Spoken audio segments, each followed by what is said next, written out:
Hola a todas y bienvenidas a un nuevo episodio del Olimpia Podcast. Espero que anden muy bien. Hoy vamos a tocar un tema muy hermoso para mí, que es el tema de la amistad, pero vamos a hablar algunas trampas en estas relaciones, sobre todo en nosotras, que es justamente lo que más me importa, y el concepto de mejor amiga y aquel que traemos desde la infancia, que eso va a ser importante. Pero a su vez es un episodio muy especial porque surge a partir de un mensaje que una de ustedes me mandó hace un tiempo, donde me preguntaba, en realidad me contaba que estaba triste porque había escuchado el episodio 34 donde hablo de aprender a estar sola a raíz de que se había peleado con su mejor amiga, se había distanciado de su mejor amiga y por eso estaba triste, me decía, y había escuchado este episodio en el que yo hablo de esto, pero hoy quería profundizar, y por eso grabo todo un episodio hablando de amistad, porque me parece importante hablar de las características especiales que tiene esta relación en nuestra vida, que es la relación de la amistad con otra mujer, sobre todo, por fuera de lo que suelo hablar, tiene que ver con la relación de pareja. De todas maneras, si quieren ir a escuchar el episodio 34, hablo un poco de que tenemos que aprender a estar solas. Ay, que trae muchísimos problemas, pero no me voy a meter ahí porque ya hice un episodio de eso. Y quiero meterme a hablar de algunas trampas que traemos por nuestra socialización alrededor de la amistad entre mujeres. Vamos a empezar por lo primero. Creo que va a ser un episodio especial porque creo que todas, absolutamente todas, se van a sentir representadas en algo de lo que yo diga. A todas les va a haber pasado algo de lo que yo voy a nombrar en este episodio, al menos algunas de estas cosas, porque esta es la cultura que nos rodea. Y quiero con esto no solo ayudarlas a reflexionar sobre algunas reglas y normas que traemos, sino justamente darles algunas ideas de cómo cambiar esto para construir relaciones mucho más amables, más ligeras, más recíprocas, más igualitarias y más bonitas. Y no solo en la pareja, que a veces es de lo que más hablo, sino con las amigas, que es uno de los temas que para mí más me importa, que más allá de que no traigo en el podcast, en mis sesiones y en los programas con otras mujeres, es de los temas que más cuido, por supuesto, porque es uno de los vínculos más importantes y son de estos vínculos que nos acompañan a lo largo de nuestra vida y que nos hacen muy bien muchísimas veces, no siempre, pero son vínculos generalmente más recíprocos que otros vínculos en nuestra vida. Pero hoy vamos a hablar de sus trampas, ¿sí? Y quiero empezar por lo primero que tiene que ver con la infancia, ¿no? ¿De dónde nace esto de la mejor amiga y de los mitos que hay alrededor de eso? Porque si hay algo que sabemos desde la psicología, es que con los vínculos no se improvisan en la adultez, no, no aparecen, ¿sí? En el momento en el que somos adultas, la manera de relacionarnos, sino que esto se configura desde muy chiquititas. Se aprende mucho antes, en contextos donde todavía no tenemos las herramientas para cuestionar lo que estamos incorporando y donde muchas de las reglas que absorbemos quedan tan naturalizadas que después operan automáticamente sin que nos demos cuenta. La infancia, y especialmente los primeros vínculos por fuera de la familia, funcionan como un verdadero entrenamiento, donde empezamos a entender qué significa querer a alguien, qué se espera de nosotras dentro de un vínculo, cuánto tenemos que dar para estar en ese vínculo y qué cosas son necesarias para no perderlo. Y en ese contexto aparece con mucha fuerza esta figura de la mejor amiga. De hecho, desde que somos muy pequeñas, una de las preguntas que se nos va a hacer no solo es la de ¿tenés novio? Que es esa pregunta del mal que nos hacen cuando somos chicas de pequeñas. La pregunta de ¿tenés mejor amiga? ¿Y por qué digo esto que puede ser un problema? No porque la figura de la mejor amiga sea un problema, por supuesto que no, es un vínculo que seguramente nos cuida muchísimo, sino la idea de tener mejor amiga como un ideal, ¿no? Como un ideal a alcanzar. Como si tener una mejor amiga fuera una especie de indicador de que estás haciendo bien las cosas en términos sociales y afectivos. No es como una opción más dentro de maneras de vincularte, sino que es la opción, es el vínculo, el de la mejor amiga y el del novio. Y entonces, con esto empiezan a aparecer escenas muy concretas, como elegir quién va a ocupar ese lugar de mejor amiga, de sentir que ese vínculo es distinto a todos los demás, donde vamos a construir códigos propios con nuestra mejor amiga, incluso el lenguaje propio, donde vamos a generar cierta intimidad exclusiva, y vamos a hablar de la exclusividad porque es uno de los temas que más me importa, y vamos a empezar a vivir ese vínculo con una intensidad y con unas normas y reglas que no necesariamente aparecen en otros y que traen bastante sufrimiento. De nuevo, el problema no es la intensidad, sino el modelo que estamos construyendo alrededor de esa relación. porque ahí se empiezan a instalar ciertas trampas que después se trasladan a la adultez y nos las llevamos a la relación de pareja o a la relación con otra amiga. Empecemos por la primera, que esa va a ser la que quizás se escucha, creo yo, se escucha un poco más, que es la trampa de la exclusividad, ¿no? Cuando el vínculo se mide en ser elegida. Y si hay algo que aprendimos las mujeres, es que nosotras, ante todo, tenemos que ser elegidas. Es nuestro valor más importante, el ser elegida. Salimos a un boliche y vamos a estar pensando en ser elegidas. Vamos a estar en un cumpleaños y vamos a querer ser elegidas para que nos conversen, ser elegidas como madrina de alguien, testigo de alguien, testigo de boda de alguien, lo que sea. El ser elegida nos da un valor distinto en la sociedad, a nosotras en particular. Entonces, la primera trampa que tenemos cuando estamos configurando la relación con una mejor amiga es la idea de la exclusividad.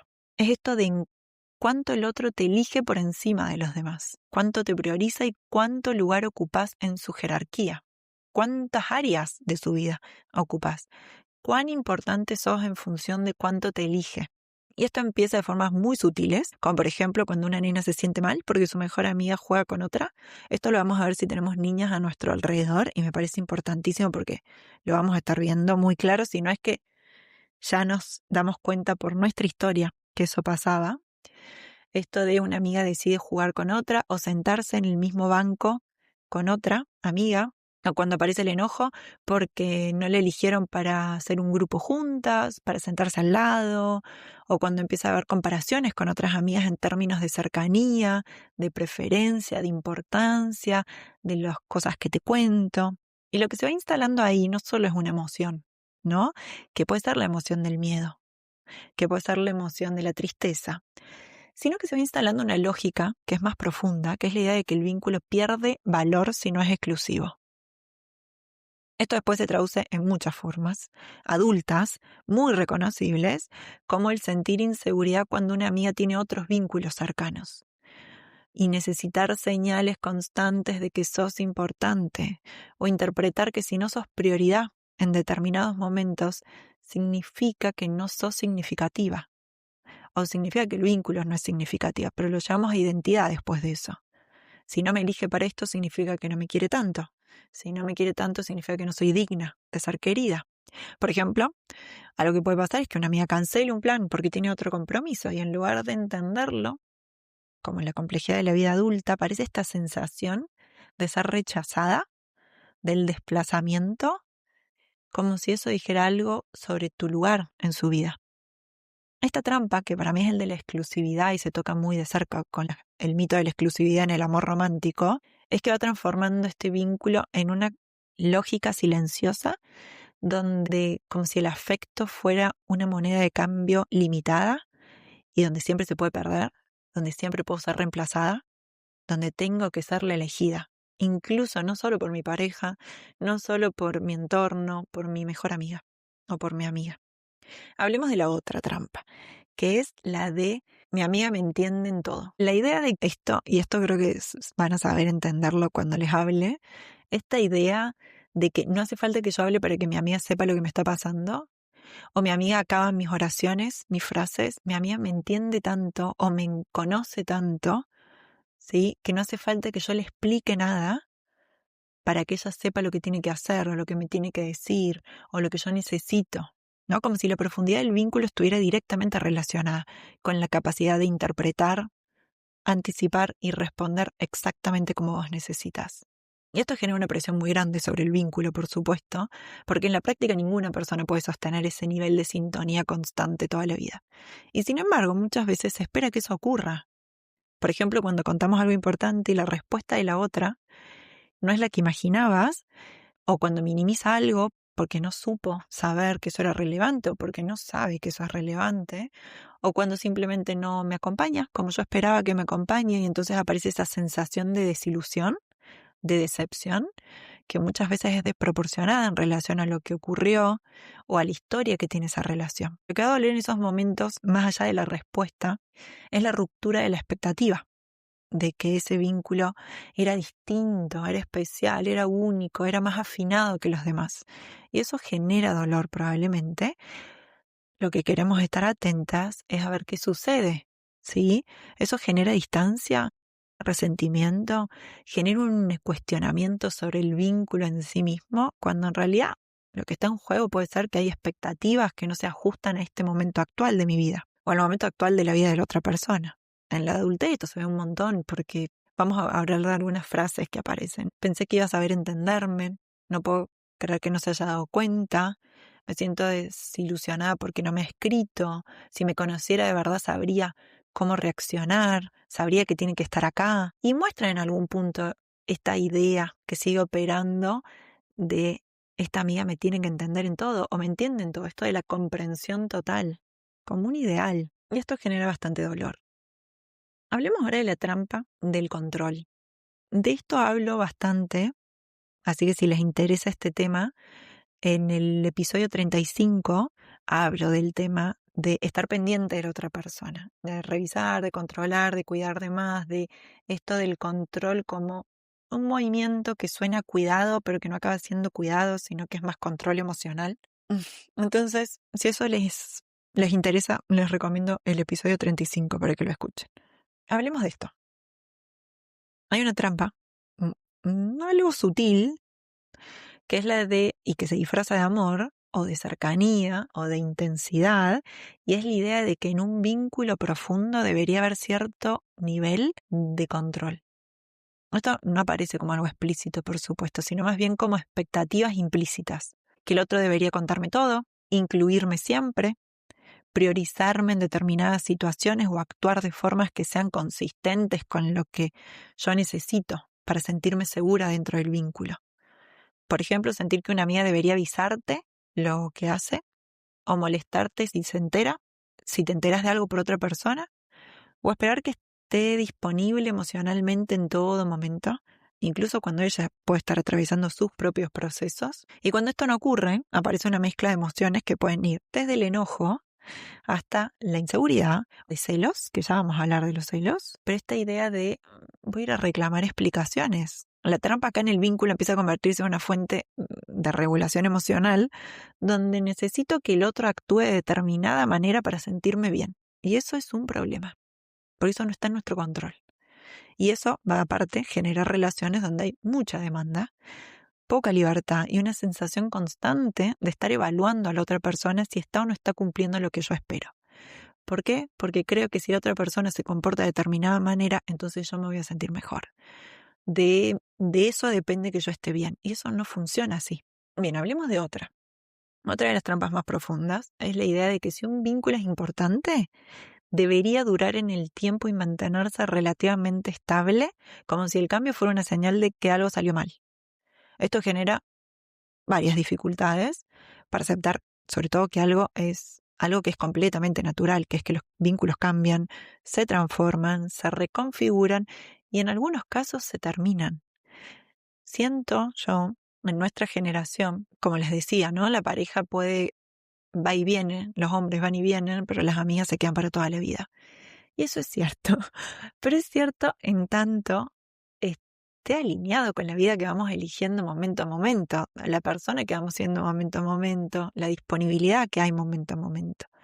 Y a su vez, esto de nuevo, no para empezar a terminar relaciones a nuestro alrededor, todo lo contrario, van a ver que al final es justo lo que no quiero, pero sí para aligerar algunas relaciones, ¿sí? Para liberar algo de exigencia, de tensión, de expectativas que son irreales en el mundo, por lo menos en el que vivimos. Entonces, sobre todo porque aparece algo de malestar y en ese malestar, en lugar de poder leer ese cambio como parte de un proceso natural de la vida, empieza a aparecer la idea de pérdida, de fracaso, de que algo se rompió.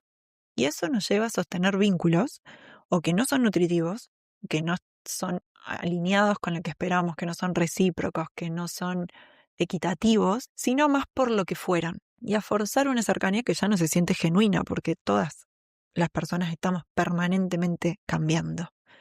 Las personas cambian aunque creamos que no. El que no cambia es porque no quiere cambiar, que eso es otra cosa. ¿Por qué me preocupa la trampa de la permanencia? de la idea de para toda la vida en la amistad, porque esto se va a ver en la dificultad para cerrar algunos vínculos, o en la culpa de tomar distancia, o en la sensación de querer dejar de invertir en un vínculo y que eso aparezca como una traición, cuando en realidad puede ser una forma de cuidado para esa persona y para vos. Hablemos ahora de concentrar muchísimo en un solo vínculo. La trampa de poner todo en un solo vínculo y construir relaciones de dependencia, que esto es lo que más me importa. Pero la relación de dependencia no es solo con la pareja, como se escucha bastante, sino que podemos construir relaciones de dependencia con nuestro padre, con nuestra madre, con nuestra abuela, con nuestra mejor amiga, con quien sea. Hay algo de esto que es estructural, que tiene un impacto muy fuerte, que es esa tendencia a concentrar demasiado en una sola relación, esperando que una persona pueda cubrir múltiples funciones al mismo tiempo. Como que ese vínculo sea donde podamos depositar la descarga emocional, donde consigamos validación, diversión, acompañamiento, comprensión, sostén y lo que sea, todo al mismo tiempo y de manera constante. Y aunque esto puede funcionar en algunos momentos puntuales, a largo plazo genera una sobrecarga muy grande en la otra persona y en una misma. Porque si hay alguien que está esperando eso de nosotros, por supuesto que también es una sobrecarga. ¿Sí?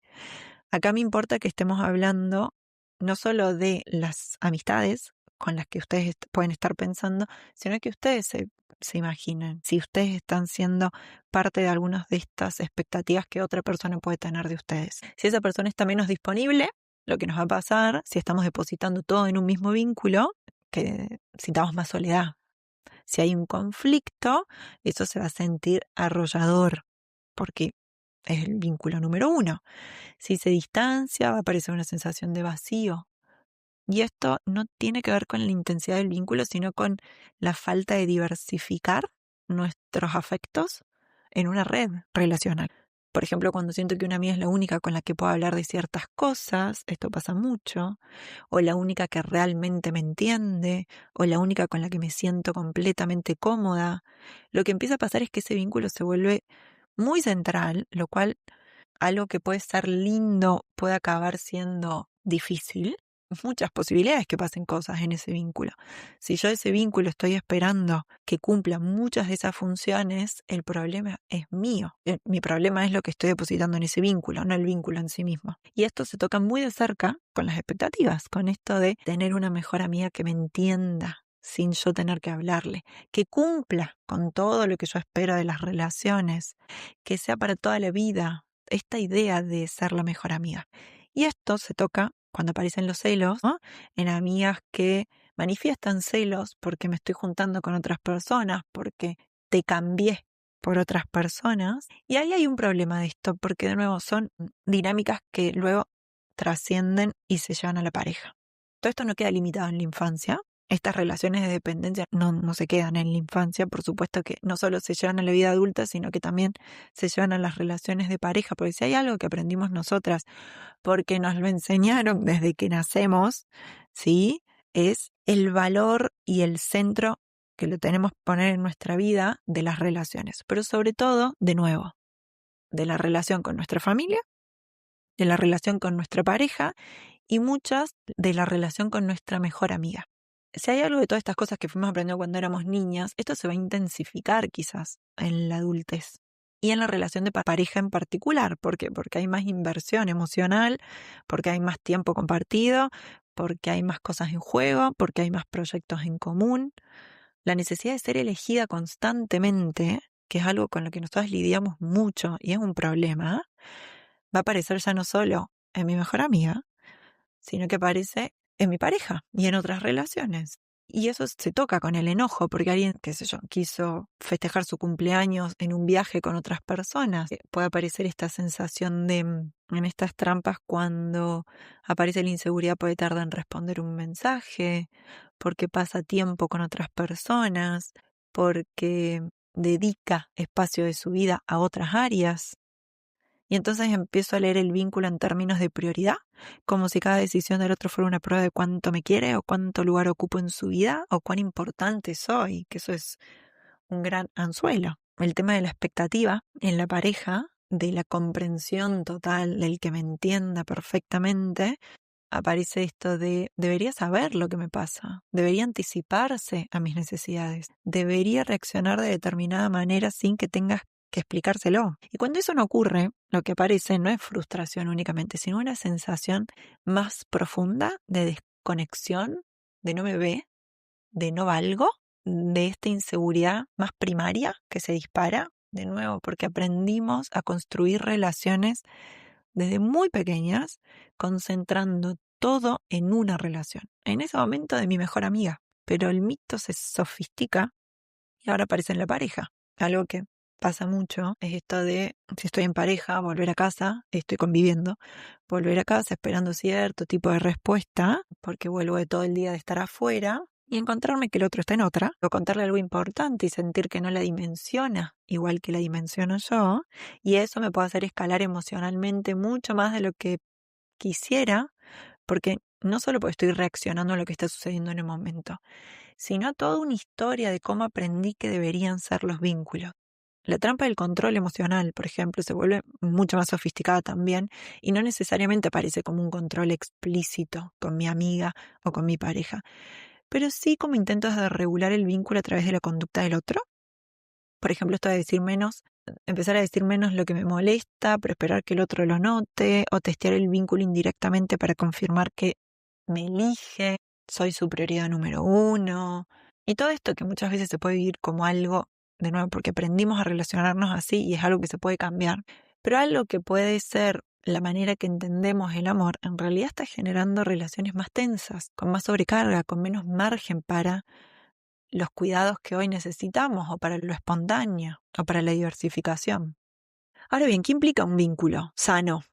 Hay miles de maneras de entender esto, por eso esto es una etiqueta, pero por dejar algunas ideas. Que algo que incluso puede resultar contraintuitivo al principio es la capacidad de sostener la cercanía sin perder esa individualidad, y de sostener la individualidad sin sentir que eso pone en riesgo la cercanía. Esto significa poder tolerar que el otro tenga tiempos, intereses, espacios y vínculos que no te incluyen, sin que eso automáticamente active inseguridad o sensación de pérdida. Significa también poder expresar lo que me pasa sin esperar que el otro lo adivine, y aceptar que incluso haciendo eso puede haber malos entendidos, desacoples, momentos donde no se logran encontrar del todo, y es parte de la vida adulta. En un vínculo sano puede pasar que una persona esté atravesando un momento más introspectivo, vamos a decir, donde esté más cerrado, y eso no necesariamente implica que el vínculo esté en crisis o que haya diferencias en cómo cada una gestiona las emociones, y eso no significa que uno esté más comprometido que el otro. También implica discutir distinto, y el poder discutir con mi pareja, pero también con mi amiga, sin que eso se viva como una amenaza. Necesitamos poder tener conversaciones difíciles con nuestras amigas. Poder incluso tomar distancia sin que eso se sienta como abandono, y poder volver a encontrarse sin que eso implique sobrecompensar constantemente lo que pasó antes. Un vínculo sano tiene mayor tolerancia a la incertidumbre, a la diferencia y a la frustración. Y eso lo vuelve más estable, aunque no necesariamente más intenso, ¿sí? De nuevo, por eso va a ser importante esto otro, que es construir una red. Es la forma más sostenible de vincularnos. Es una de las formas más importantes de salir de estas trampas, es empezar a construir una red vincular más amplia, más diversa, más flexible, donde no todo esté depositado en una sola persona ni en un solo tipo de vínculo. Y esto implica, por ejemplo, poder tener distintas amigas para distintas cosas, sin que eso se viva como una falta de profundidad o como algo superficial. El poder tener vínculos más livianos, que no necesariamente cumplen funciones emocionales profundas, pero que igual suman en la vida de una, como compañeras de trabajo, personas con las que compartís actividades, o incluso vínculos más ocasionales. Poder diversificar aquello que espero de un solo vínculo. Implica también revisar, por supuesto, la idea de que todos los vínculos deberían ser igual de intensos o significativos, y empezar a aceptar que hay distintos niveles de cercanía, distintos tipos de conexión y distintos momentos para cada relación. Quizás hay una amiga con la que hablas una vez por semana y profundizás un montón, otra con la que te ves cada tanto pero te divertís, otra con la que compartís temas más específicos, y eso no le quita valor a ninguna, sino que distribuye el peso o los cuidados, más que el peso, los cuidados en muchas relaciones, de una forma mucho más sostenible. Y esto además tiene un efecto más regulador, importante, porque hace que tu bienestar emocional no dependa exclusivamente de un solo vínculo. Esto es lo más importante del mundo. La dependencia de un solo vínculo es un problema. Si una relación atraviesa un momento más distante o más complejo, no se desarma todo mi sistema afectivo, porque hay otros espacios donde me puedo apoyar, que eso es lo importante. Si hay algo que me interesa que te lleves de este episodio, es que muchas de las dificultades que aparecen en nuestros vínculos no tienen que ver con que estemos eligiendo mal a las personas, o no siempre tiene que ver con eso, o que haya algo defectuoso en una misma o en mi amiga, sino con que estamos operando desde reglas que aprendimos hace mucho tiempo y que nunca las pusimos en duda, que están tan invisibles, y que esas reglas, estas trampas, tienen algo en común, que es que tienden a estrechar los vínculos, a cargarlos de expectativas, a volverlos más rígidos y en muchos casos más demandantes de lo que pueden sostener en la vida real. Entonces el trabajo no necesariamente es salir a buscar más vínculos perfectos, ni salir a dar de más, sino empezar a observar desde qué lugar me estoy vinculando, qué estoy esperando, qué estoy interpretando y qué margen le estoy dando a la otra persona, a las interacciones humanas reales que suceden. Bueno, y de todo esto, en realidad, si hay algo que lo que quiero que te quedes, es empezar a notar cómo algunas de estas trampas, la trampa de encontrar una media naranja en la amistad también, ¿no? No solo en mi pareja, pues esto creo que está un poco más discutido, seguimos trabajando para que eso cambie y entender que ninguna persona nos completa y ese mito de la media naranja, pero lo tenemos un poco en la amistad, ¿no? Esta idea de que esta amiga me entiende en todo, está siempre, me jerarquiza, me prioriza, soy su número uno, con esa puedo contar siempre, siempre, pase lo que pase. Esa amiga que me hace completa, con la que comparto aficiones, hobbies, tiempo, afinidades, conversaciones de todo. Esa amiga en general es una relación que va a tener muchísima tensión, es una relación que no es sostenible en el tiempo, o al menos en general. Después puede pasar algunas circunstancias en particular, pero el camino está en generar cada vez más relaciones de cuidado, en generar una red de afectos y no una única relación que sostiene todo. Una única o dos, tres relaciones que sostienen todo. Intentar pensar en una red de cuidados, una red de sostén, de apoyo, donde cada vínculo cumpla un lugar en tu vida. Pero discutir un poco más la trampa de la exclusividad en la amistad, la trampa de la media naranja en la amistad, o la de los celos que nombrábamos en el episodio. Si hay algo de esto que te ayuda a tratar de revisar las relaciones, sobre todo de amistad, no solo de pareja, pero pensar en aquellas cosas que me pasan en la pareja probablemente me están pasando en relaciones de amistad, ¿no? Aquello que espero en mi pareja porque son cosas que aprendí, porque desde pequeña me dijeron que una relación de pareja tiene que tener, o tengo que esperar esto de una relación de pareja, tiene que tener estas normas, me pueden estar pasando también en mis relaciones de amistad. Así que si hay algo de todo este episodio que te sirvió para poder al menos ser consciente e ir eligiendo, porque luego podés elegir esto tranquilamente, tiene que ser tu decisión, la de nadie más, pero que sea una decisión. Que no sean algunas de estas normas que aprendimos de porque éramos pequeñas y entonces cuando teníamos 7 años la gente nos preguntaba, ¿son culo y calzón? Perdón que diga este término, tampoco es tan grave, ¿no? Pero creo que explica mejor. Van para todos lados juntas, son mejores amigas en el colegio, en la actividad física, en los grupos, en los cumpleaños, en todo, ¿no? Esta idea puede ser que nos la hayamos trasladado a las relaciones adultas. Entonces, si algo de eso está pasando, mi invitación es a que lo notes, a que puedas discriminar cuáles son de esas ideas las que te las querés hacer parte de tu vida actual y cuáles de esas las querés dejar en el camino, cuáles de esas las querés discutir un poco y empezar a pensar en una red de afectos y no en pocas y exclusivas relaciones donde va a aumentar bastante el sufrimiento y la tensión, como les decía. Hasta acá. Te mando un beso muy grande. Nos vemos en el próximo episodio. Espero que algo de todo esto te haya servido, al menos para repensar las relaciones de amistad, y si te ayudó también a repensar las relaciones de pareja, mejor aún.